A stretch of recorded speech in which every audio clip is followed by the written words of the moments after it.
राधे राधे मित्रों, आप जानते ही हैं कि 4 धामों में से एक धाम द्वारका भगवान श्री कृष्ण जी और उनकी 16,108 रानी का निवास स्थान है। और बचपन से ही हमें पढ़ा और सुना है कि भगवान श्री कृष्ण की पहली रानी या फिर आप कह सकते हैं उनकी पहली पट रानी रुक्मणी जी है।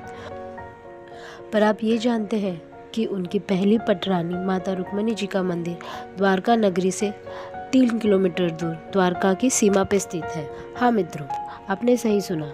आज हम आपको द्वारका की सीमा पर स्थित माता रुक्मणी के मंदिर की महानता और महत्वता के बारे में बताऊंगी। यह रुक्मणी मंदिर द्वारका से लगभग 3 किलोमीटर की दूरी पे स्थित है।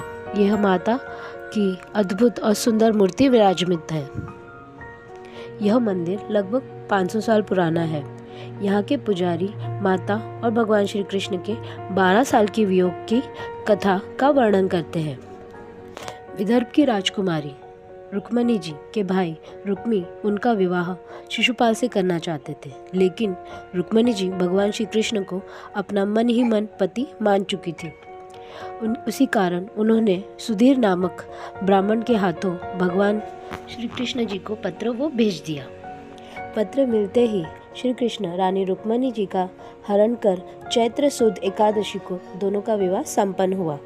भगवान श्री कृष्ण ऋषि दुर्वासा को अपना कुलगुरु मानते थे, इसलिए विवाह के पश्चात भगवान श्री कृष्ण और माता रुक्मणी ऋषि दुर्वासा के आश्रम उन्हें अपने महल द्वारका भोजन का आग्रह करने और नव दंपति को आशीर्वाद देने के लिए आग्रह किया, जिसे ऋषि दुर्वासा ने स्वीकार तो किया, परंतु एक शर्त भी रख दी कि वे जिस रथ में आए हैं भगवान श्री कृष्ण और माता रुक्मणी जी स्वयं अपने हाथों से द्वारका तक खींचते हुए ले जाना होगा। भगवान ने उनकी यह शर्त मान ली और दोनों घोड़े निकालकर उनकी जगह वे स्वयं दोनों रथ को खींचने लगे।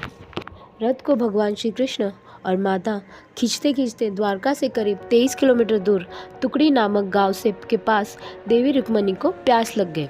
उनकी प्यास पूरी करने हेतु भगवान श्री कृष्ण ने जमीन में अपना पैर का अंगूठा मारा और जिससे गंगा उत्पन्न हो गई, जिससे भगवान श्री कृष्ण ने देवी रुक्मणी की प्यास बुझाई। परंतु जल के लिए ऋषि दुर्वासा से पूछा तक नहीं, जिससे वे क्रोधित हो गए और भगवान श्री कृष्ण और देवी रुक्मणी को श्राप दे दिया। हे कृष्णा, आपने पत्नी के मुंह में आके मुझे पूछे बिना जल ग्रहण कर लिया है, तो वह प्रेम 12 साल के वियोग में बदल जाएगा और मुझे पूछे बिना गंगा उत्पन्न की है, इसलिए द्वारका और उसके आसपास के सारे गांव का पानी खारा हो जाएगा। तो इस श्राप के कारण माता रुक्मणी को द्वारका से 3 किलोमीटर दूर इस जगह माता ने 12 साल तक तपस्या की थी और 12 साल के बाद द्वारका लौट गई थी।